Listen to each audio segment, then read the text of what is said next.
2 minutos nos separan de las 9 de la mañana y es momento de darle la bienvenida a la directora de la Unidad de Víctimas y Testigos de Fiscalía, Mariela Solari. Termina un año con más trabajo, 27% más de casos con respecto a años anteriores. De este y otros temas conversaremos con Solari. Bienvenida, Mariela, ¿cómo estás? Buen día, ¿cómo les va? Muy bien. Un gusto estar acá. Bueno, ¿a qué se debe este incremento de casos que atiende la unidad que tú dirigís? Bueno, lo hemos conversado en otras oportunidades a partir de la reforma procesal penal en el 2017. El Código del Proceso Penal le atribuye a la Fiscalía General de la Nación la atención y protección de las víctimas y los testigos de los delitos. Siempre lo digo porque es importante saberlo, no es un invento de la justicia uruguaya, esto funciona así en todos los países donde existen sistemas procesales penales acusatorios, porque le dan a las víctimas y los testigos otro rol en el proceso de investigación y en los juicios. Para eso se crea la unidad de víctimas, que son psicólogos y trabajadores sociales, que lo que hacemos es trabajar en el acompañamiento psicosocial y emocional de las víctimas para que puedan acceder a la justicia. ¿Por qué se da el incremento? Porque en realidad la unidad de víctimas en el 2017 empieza con muy poquitos técnicos. De hecho, empecé yo con 2 compañeras más que vinieron en paz en comisión, después se integraron 15 técnicos más y así progresivamente hasta que el año pasado ingresaron 13 técnicos más. Hoy en total son 50 técnicos para todas las sedes del país. Hay 9 sedes del país, 9 sedes fiscales que no tienen técnico. Lo atendemos a distancia con técnicos que con la mayor disponibilidad y compromiso con la tarea lo hacen. Entonces, aumenta la cantidad de víctimas y testigos atendidos porque aumentó la cantidad de técnicos, porque hay una demanda latente, porque claramente con ese número de técnicos no se puede hacer la cobertura de la totalidad de las víctimas. No es que aumentó la demanda, sino la capacidad de atender los casos que ya existían. Lo que nos muestra claramente es que hay una demanda latente, insatisfecha, que no podemos dar respuesta porque no tenemos el número de técnicos que se debe de tener. ¿Qué implica eso? Que lo que tenemos que hacer es seleccionar los casos más graves. Al principio, en el 2017, como la reforma implicaba una transformación rotunda en las prácticas del sistema de justicia penal, lo que se empezó a hacer es que, ¿cómo acceden las víctimas y los testigos a esa atención? Bueno, cuando un equipo fiscal inicia una investigación, y decide con la información que tiene que esas personas tienen la calidad de víctima o de testigo, le piden a la intervención a la unidad de víctimas. Esa intervención en general lo que hacen los fiscales es tratar de evaluar en los casos que tienen aquellos que tienen o mayor gravedad por el impacto que tuvo el delito o porque es un colectivo de víctimas o porque tiene alguna particularidad que hace que sea especialmente vulnerables esas víctimas.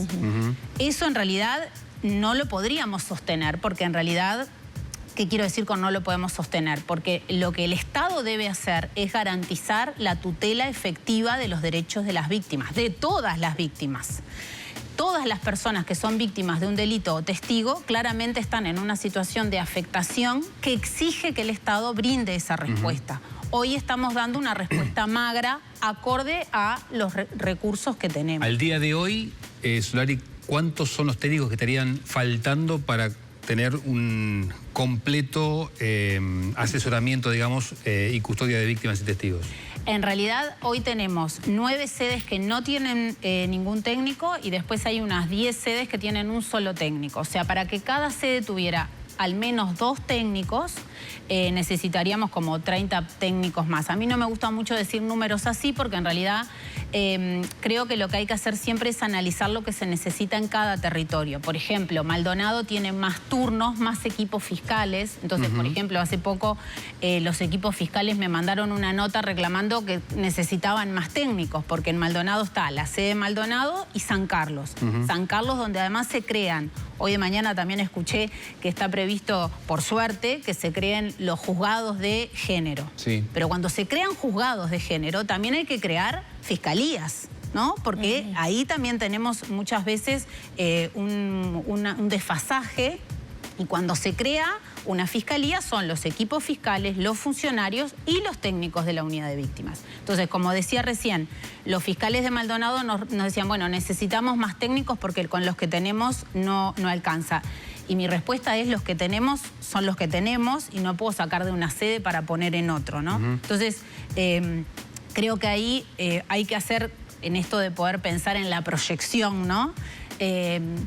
Y acá en la proyección creo que también hay que manejar el escenario con Ministerio de Justicia, sin Ministerio de Justicia. ¿Por qué? Porque la política de atención y protección a víctimas y testigos no es solo un servicio, sino que es una política de Estado, ¿no? Claro. Hoy por hoy, porcentualmente, ¿qué atiende más la unidad? ¿Testigos o víctimas? ¿Qué porcentaje hay de cada uno de ellos? Bueno, eso es una pregunta bien interesante porque al principio, en el 2017... estaba claramente concentrado en las víctimas. Y claramente se concentran más en las víctimas de violencia sexual. Dentro de las manifestaciones de violencia basada en género, lo que más atendemos es violencia sexual y víctimas de femicidio o sobrevivientes de femicidio. ¿Por qué? Porque son quienes requieren mayor atención por la gravedad de los hechos de las que son víctimas. En los últimos años, a medida que los juicios orales y públicos empiezan a ser efectivos y que los testigos empiezan a tener un rol que antes no tenían, una cosa es declarar en un expediente y otra cosa es brindar un testimonio en un juicio oral y público. Entonces, en el último tiempo se nota claramente el incremento de testigos. O sea, tenemos casi un 40% de lo que atendemos que tiene que ver con testigos. Y básicamente de ese porcentaje la mayoría son testigos de homicidios. ¿Por qué? Porque justamente los testimonios de los testigos en estos hechos muchas veces son parte de la carga probatoria muy relevante. Y en eso me permito también destacar que en el 2017 se crea, a partir de los operativos Mirador en Casaballe, el programa de protección a testigos. Eso es otro de los aspectos que en estos años han mostrado tener una muy buena práctica. Es un programa de protección a testigos interinstitucional que nos ha permitido incluso que desde otros países nos reconozcan esto de que se pueda trabajar con las otras instituciones. Y es importante tener claro que desde el momento de los hechos, si no se acompaña a los testigos que van a declarar después en un juicio, cuando sucede el juicio, sea que tiene que declarar antes con lo que se llama prueba anticipada o declarar específicamente en el juicio, que a veces pasa un periodo de 2 años, si no hay un acompañamiento, si no hay un vínculo de confianza con el sistema de justicia, es muy difícil que el testigo dé un testimonio. Recuerdo que esas eran consecuencias de las intervenciones que se hacían en la administración pasada, donde se intervenían barrios y esas personas, algunas eran derivadas incluso para protegerlas a otros departamentos. ¿Evolucionó bien eso? Sigue funcionando porque es una herramienta fundamental para que los fiscales puedan contar con los testigos a la hora del juicio. O sea que tuvo los objetivos que se perseguían. En realidad, el programa de protección a testigos ha venido funcionando, se ha fortalecido en términos de las buenas prácticas, en especial entre la Fiscalía y el Ministerio del Interior. En las últimas semanas incluso acordamos algunos protocolos, ya teníamos un protocolo, teníamos una instrucción general, pero ahora con el Ministerio del Interior afinamos algunos protocolos porque hay testigos que son personas privadas de libertad. O sea, hay personas privadas de libertad por un hecho delictivo, pero son testigos de otro hecho delictivo dentro del ámbito carcelario. A propósito, Solari, justamente de protocolos, y quiero detenerme con los testigos. Usted dice el 40% de la unidad dedicada a la atención de testigos. Estamos en una sociedad mucho más violenta, donde los delincuentes cometen sus crímenes también de manera mucho más violenta. Y por tanto uno tiende a suponer que los testigos se enfrentan a situaciones que antes Uruguay no tenía, cuerpos descuartizados, qué sé yo, venganza contra familiares, amigos. ¿De qué manera eso ha complejizado el acompañamiento de los técnicos de la unidad a esos testigos? Muchísimo. Y explico por qué. A ver. En realidad, una de las cosas que nosotros vemos del 2017 hasta ahora es que lo que ha aumentado justamente en lo que tú describís, en la escena del crimen y en lo que viven las personas y en el grado de afectación, tiene que ver con la crueldad, ¿no? Con la crueldad con el cuerpo del otro. ¿Aumentó la crueldad? No, o sea, en lo que nosotros trabajamos, que es lo que puedo decir, lo que nosotros vemos es que el relato de lo que viven las personas y de los hechos que suceden tiene que ver con la crueldad con el cuerpo del otro, ¿no? Lo vemos, ustedes muchas veces les toca dar esas noticias, ¿no? Sí. No es lo mismo el crimen que tiene que ver con dar un disparo que crímenes como hemos visto en las que... Con saña, digamos. Con crueldad, ¿no? Con el cuerpo del otro como si fuera un objeto, ¿no? El descuartizarlo, el quemarlo, el dejarlo al lado de un contenedor. Y eso creo que nos tiene que hacer pensar que para llegar a ese punto de crueldad, quien ejecuta esos hechos tiene que haber también transitado y transitar por la crueldad como algo natural, ¿no?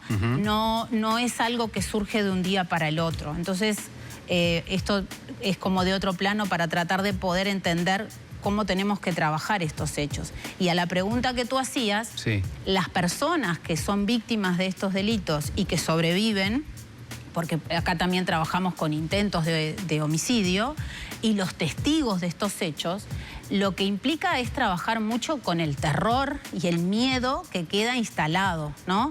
De las personas que han sido testigos, hay unas 77 personas que han ingresado al programa de protección de testigos y 12 núcleos familiares fueron relocalizados, en esto que tú decís, relocalizados en el interior del país, en otros lugares. ¿Tuvieron que sacarlo del barrio? Sí. ¿A cuántas familias dice? 12 núcleos familiares y 77 personas que tuvieron distintas medidas de protección a la hora de, bueno, luego de que sucedieron estos hechos y porque además, bueno, también brindan un testimonio. Producto de la crueldad, de la virulencia, del crimen. Sí. Y eso también ha hecho, que también me parece que es bueno destacarlo, algunas buenas prácticas. Desde el 2018 tenemos un protocolo con el Poder Judicial para la declaración de las víctimas y los testigos que tienen identidad reservada, que se llama testigos intimidados, y que están además en el programa de protección a testigos. Eso implica mecanismos, por ejemplo, procesales y extraprocesales. Los procesales tienen que ver con esto de la Fiscalía le pide al juez o a la jueza que pueda reservar la identidad de la persona, eso tiene que poderlo fundamentar y el juez o la jueza lo dará. Y después existen otras medidas, por ejemplo, como cuando se va a declarar que existe distorsionador de voz, que declara en un lugar donde no lo ven a él, se llama una declaración remota. Bueno, estas son todas herramientas que han permitido que los testigos puedan participar. ¿De dónde sale la plata, los recursos para esa relocalización de los testigos, Solari? Bueno, eso es por eso hoy decía que hasta hemos tenido el reconocimiento de otras unidades de víctimas de otros países, porque esto es interinstitucional. La Fiscalía tiene un gabinete de atención y protección a víctimas que lo integran los distintos ministerios y especialmente para la protección de testigos trabajamos con el Ministerio de Vivienda, con el MIDES, con INAU cuando hay niños, niñas y adolescentes en esos núcleos familiares y con ACE, porque las personas cuando atraviesan estas situaciones de tanta violencia también tienen problemas en su salud, porque a veces nos parece... Salud mental, claramente. Sí, salud mental, y a veces aquellas personas que ya traen un problema de salud física, con esta situación se agrava. ¿Y los tiempos acompañan? Bueno, hasta ahora en lo que hemos venido trabajando siempre hemos tenido respuestas interinstitucionales que han permitido hacer este trabajo. Desde el 2017 hasta ahora. Y nosotros apostamos, claro, lo que dije al principio, esto requiere ampliarse y lo venimos trabajando con el Ministerio del Interior y siempre planteamos lo mismo. Esto requiere tener mayor cobertura, ¿no? Estas líneas de acción que planteas también y el cambio que han tenido en 2017... Me pregunto, ¿qué pasa con el narcotráfico, ¿no? Que de 2017 a este tiempo se ha consolidado, la violencia vinculada al narcomenudeo, etcétera, es un hecho instalado en nuestro país. ¿Cómo han cambiado las prácticas de trabajo a nivel de que tienen más personas para integrar a los programas, pero también para proteger justamente en el caso de declaraciones, de testigos, etcétera? La variable que tiene que ver con las redes de narcotráfico narcotráfico en realidad siempre está sobre la mesa a la hora de valorar el riesgo que tienen las personas y la amenaza real a la que están expuestas. Por eso, cada vez que se deciden las medidas especiales de protección, hay un comité de evaluación del riesgo con una escala para valorarlo que incluye estas variables, que lo lidera el equipo fiscal que investiga, participa la unidad de víctimas y el oficial de policía que esté a cargo de la investigación junto con el equipo fiscal. ¿Cuántos de los testigos protegidos están vinculados a casos de narcotráfico, narcomenudeo? No tengo el número exacto, pero hay un porcentaje importante. Y el otro que me parece interesante de la pregunta que tú haces es que también hemos tenido situaciones de violencia basada en género que están atravesadas por los temas no solo de consumo, sino también de narcotráfico, ¿no? Y que eso pone en tensión las respuestas que tiene el Estado, porque muchas veces la respuesta que tiene el Estado para la violencia basada en género está pensada para situaciones que no están vinculadas con otras áreas delictivas, ¿no? Entonces, cuando el ofensor es alguien que está vinculado al narcotráfico, los dispositivos que tiene, por ejemplo, el InMujeres, entran en tensión muchas veces, ¿no? Porque, bueno, no es lo mismo poner en una casa de breve estadía o en un refugio para mujeres con niños a una mujer que está vinculada con el narcotráfico, no ella directamente, sino, por ejemplo, el ofensor, que cuando no lo está. Entonces, yo creo que esta nueva realidad que tiene que ver con un mapa de la criminalidad que va cambiando rápidamente, nos pone en tensión a las respuestas que tenemos los organismos públicos a la hora de poder pensar una respuesta efectiva y rápida, ¿no? Con respecto a los testigos, ¿ha notado también un incremento de la cantidad de menores que son testigos de estos episodios? Bueno, una de las cosas que a nosotros nos desvela es el tema de los niños, niñas y adolescentes que quedan como testigos, pero a nosotros nos parece que queda corta la palabra testigos, porque en realidad son personas que están viviendo directamente lo que está pasando, y lo más grave es la naturalización de esto que hablábamos hoy, ¿no? La naturalización de la violencia, de la crueldad, de ver las armas en el entorno donde se están criando, de tener miedo a los balazos, de incorporar en el lenguaje el tema de los balazos en la calle o de los horarios en los que no se puede salir. Una cosa son también los niños que atendemos. Este año atendimos 15 niños y adolescentes que fueron testigos en contexto femicida, o sea, que fueron testigos y víctimas directas de la violencia que genera que su papá o la pareja de su mamá asesine a su mamá o la intente asesinar. O sea que en al menos 15 femicidios que se han dado este año... Había niños, niñas y adolescentes, y eso es desde el 2019 hasta ahora, son 187 niños y adolescentes que han sido testigos de eso, que es de las formas más violentas y más crueles para un niño, ¿no? Porque el entorno de la familia y sus adultos de referencia son lo que le da las bases emocionales y la seguridad. ¿Y cómo es el trabajo de la unidad justamente en la contención y el cuidado de esos que ya no son solamente testigos, como usted dice? Bueno, ahí hay nosotros siempre trabajamos con los equipos fiscales, que esto es un cambio cultural que lleva su tiempo y su proceso, porque las víctimas siempre estuvieron fuera de los derechos tutelados dentro del proceso penal, pero que desde el minuto 1 que hay novedad del hecho, es importante que la unidad de víctimas acompañe al equipo fiscal al lugar de los hechos. Cuando se ha hecho esa práctica, permite disminuir y mitigar la revictimización y también acompañar mejor ese dolor. No siempre se puede hacer. No siempre se puede hacer, a veces, bueno, a veces por distintas razones. A veces el equipo fiscal nos da nota, nos pide intervención unos días después. A veces también actúan algunos prejuicios, como por ejemplo, no en el caso de los niños, pero por ejemplo hay un femicidio y no hay niños. Y a veces existe el prejuicio de que como los hijos son grandes, bueno, capaz que no es tan urgente que los atiendan. Y eso es un prejuicio. Y además no estamos cumpliendo con un derecho que tienen las personas, no importa la edad, que frente a un hecho de esta naturaleza requieren tener un acompañamiento. Esa primera atención en crisis que hace la unidad marca una diferencia sustancial en poder mitigar el hecho traumático y activar las redes, por ejemplo, volviendo a los niños, activar quiénes son las primeras redes de contención y dar algunas recomendaciones, porque los abuelos, los tíos, los vecinos quedan paralizados frente a un hecho de esta naturaleza como es natural que suceda, y los niños son los que requieren mayor apoyo. Y ahí también resaltar el trabajo que tenemos junto con INAU y con ACE y con los prestadores de salud en enseguida activar los recursos que cada niño tiene, porque acá no se trata de seguir sumando técnicos a la vida de los niños, ¿no? Si estos niños ya tienen técnicos que están trabajando, lo que hace la unidad es enseguida empezar a activar esos recursos y sí seguir el proceso penal. Un acompañamiento, digamos. Sí, porque para los niños también es muy importante saber qué pasa en el proceso penal. ¿Quién va a decidir? ¿Mi papá va a ir preso? ¿No va a ir preso? ¿Por qué? O si el papá se suicidó, como pasa en muchos de estos casos, ¿no? Mariela, ¿qué proyección de trabajo hacen? Habida cuenta de todo esto que nos contás, de la necesidad de incrementar el trabajo y los recursos de la unidad.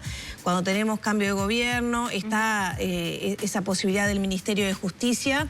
Y por otra parte también la Fiscalía ha tenido, bueno, cambios en quien la dirige, ahora de forma temporal, y que también ha hecho que la Fiscalía quede ahí como medio suspendida, quizá. Bueno, creo que en esto, ustedes hoy hablaban de los deseos para el 2025, creo que la proyección tiene un contexto y el contexto tiene que ver con jerarquizar el rol de la Fiscalía. Jerarquizar, legitimar y respetar el rol de la Fiscalía, y en ese sentido va también la unidad de víctimas y testigos como parte de la Fiscalía. Y por otro lado, creo que es importante, o sea, cuando se piensa en una política de seguridad hay que incluir el tema de atención y protección a víctimas y testigos, ¿no? Y muchas veces queda totalmente como sujeto omitido, como históricamente ha pasado. Creo que si no trabajamos con el dolor que genera este tipo de situaciones en las víctimas y los testigos, nos estamos dejando una parte de la convivencia afuera. Y por otro lado, es una exigencia del Estado tutelar los derechos de las víctimas para que puedan acceder en el peor momento de la vida, porque están frente a un hecho traumático y complejo, para poder acceder a la justicia. Es una barrera cuando las personas no tienen esa asistencia, porque lo menos que estás pensando es si voy a ir a declarar, si voy a ir a la pericia, o si voy... O sea, es imposible poderlo. No hay capacidad psíquica para eso si no hay un acompañamiento. Entonces, creo que en la proyección hay que pensar en el rol de la Fiscalía dentro del sistema de justicia, en jerarquizar la política de atención y protección a víctimas como política de Estado, no solo de la Fiscalía.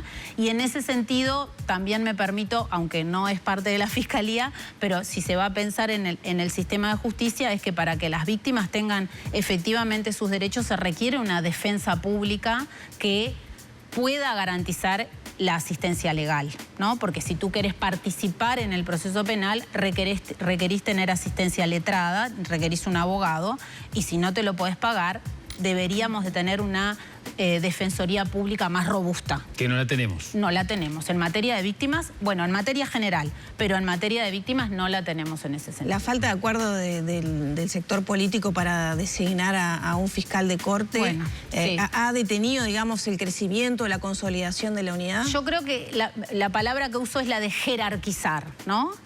Creo que es una decisión que, si de verdad creemos en el Estado de Derecho y en la democracia y en las instituciones que hacen el sistema de justicia, jerarquizar tiene que ver también con esto, ¿no? Con ponerse de acuerdo en dar la autoridad que requiere la Fiscalía y además los recursos, ¿no? Claro. Para terminar, bueno, ¿qué incremento presupuestal precisaría la unidad, habida cuenta que hay planes como por ejemplo lo que hoy titula Diario El País, de que el Poder Judicial va a pedir este incremento de recursos para instalar 16 juzgados de violencia de género? En realidad yo creo que más que la unidad es toda la Fiscalía, ¿no? Se requieren fortalecer equipos fiscales que están incompletos en todo el país. Hay fiscales que tienen turno único, hay fiscalías que tienen poca infraestructura para poder funcionar, y en ese sentido lo mismo con la política de atención a víctimas y testigos. Solo para hacer un apunte, la unidad de víctimas no tiene un presupuesto específico dentro de la Fiscalía. Es el presupuesto general. El programa de testigos debería tener un programa específico, un presupuesto específico con técnicos que solo se dediquen a eso. Hoy los técnicos se dedican a atender a las víctimas y a los testigos, ¿no? Muchas gracias por estos minutos. Muchas gracias a ustedes.